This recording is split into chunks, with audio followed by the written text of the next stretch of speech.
Nowadays, the American economy car is pretty much dead. Take a look at any of the big three manufacturers and their entry-level vehicles are now SUVs. But there was a time where they sold little cars. And so today we're going to be taking a look at the Chevy Sonic. This is a 2016 Chevy Sonic and this is a 2018 Chevy Sonic. As you can see, this is the pre-facelift and this is the post-facelift. So we're going to be taking a look at something that they changed throughout the entire generation of the Chevy Sonic and take a look back and see what made this charming little economy car so good. Under the hood, you'll find a 1.8 liter inline four. It makes 138 horsepower and comes from the Ecotec family. Now, there was a 1.4 liter turbo option that we'll talk about here in a second, but this was a very plain Jane, simple dual overhead cam engine that was just ready to do the work. Now, they do have some oil issues, as most Ecotecs do, but it was simple and it was honest. The 2018 has the same 1.8 liter inline four Ecotec engine and it also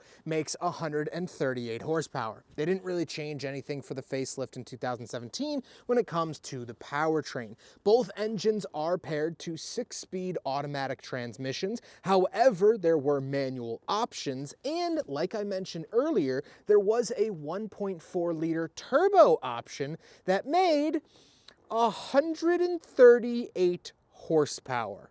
That's right, the NA 1.8 or the 1.4 turbo made the exact same horsepower. Now, the 1.4 turbo was actually the sportier one. It made about 25 pound-feet of torque more than the 1.8, and that was fitted to the RS. That could be had with a 6-speed manual, where the 1.8 only got a 5-speed manual if the manual was optioned.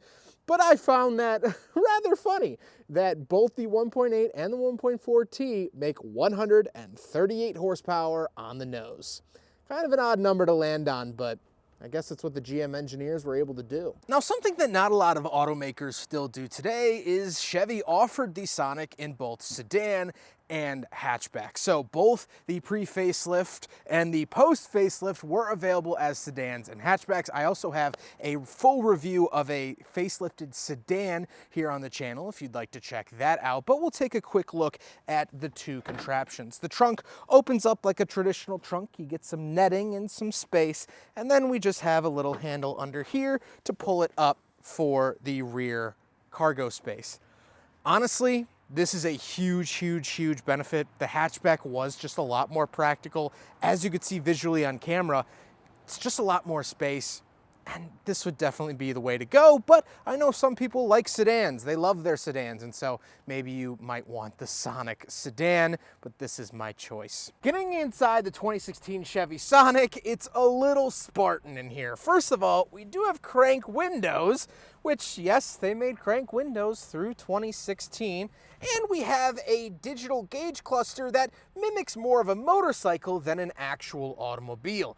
There's a lot of plastic in here. We have this double DIN radio with no actual screen, and that's it. It's a very basic interior, but I wanted to lay the groundwork for what then came later for the updated 2018. Oh, I guess you could open that.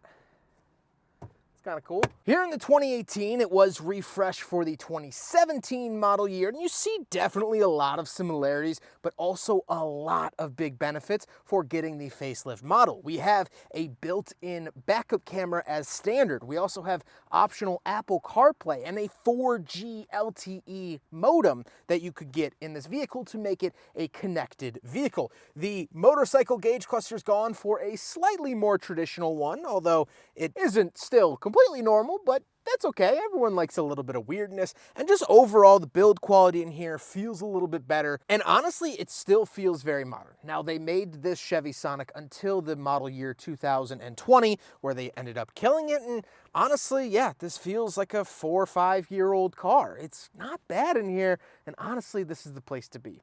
But where it really matters is out on the road, so let's go do a road test of both Chevy Sonics. Getting the Chevy Sonics out on the road, yeah, not great. This is the 2016, and it's very rental car-y. Now, it gets me where I need to go. I am moving, as you can see, out the window, and I'm going somewhere. and I'll get there. I have heat and a gas pedal. That's about all I can say positively about the driving experience. Leaves quite a bit to be desired. Here in the 2018, the story's a lot better. I don't know what it is because it's the same engine and transmission, it's the same chassis. This was a facelift, not a new model, and yet it drives so much better. Maybe the weight of the hatchback has better distribution. I don't know, but at my fingertips and toe tips, I can tell you this is a better experience than the 2016. It feels more refined. It feels more like they gave a hoot. And to be fair, the 2018 has about 30,000 less miles than the 2016, but even still, the bones feel different. That's the thing. Now, in doing research for this video, I actually found a Reddit post because I was looking up where these were built. These were actually built in the Orion assembly plant in Michigan. So these are actually American-built vehicles where the Sparks were actually built in Mexico. And I saw a Reddit post that was like, oh, did you buy your Chevy Spark because it was made in the US? I bought it because it was USA. And the first comment with the most upvotes was, no, I bought it because it was cheap and I needed a car. That's kind of how this car is, you know? But then again, there's a silver one right there. I'll try to freeze frame it. I passed the red one at the start of my review of this car. People bought them. People need cars. All right, we'll do a race to the speed limit. I don't have any sport mode, but go. Here we go. Losing traction. Now, 0 to 30, pretty quick, relative enough. Yeah, I gotta say, they both felt real similar, but why wouldn't they? Same engine, same transmission, same chassis. I mean that's, this whole entire video, I just kind of keep going, meh. This is a very meh car. I am like really, truly impressed by how much better the 2018 is.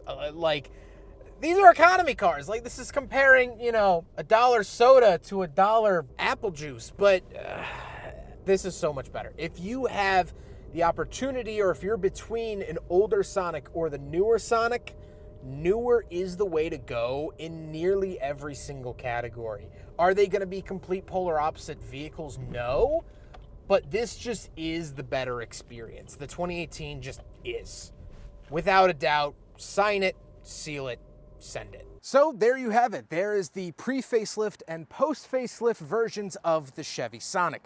As I end my head-to-head comparisons, I always ask you, the viewers, if you could have either one of these vehicles dropped off in showroom quality at your front door for $0, which one would you pick?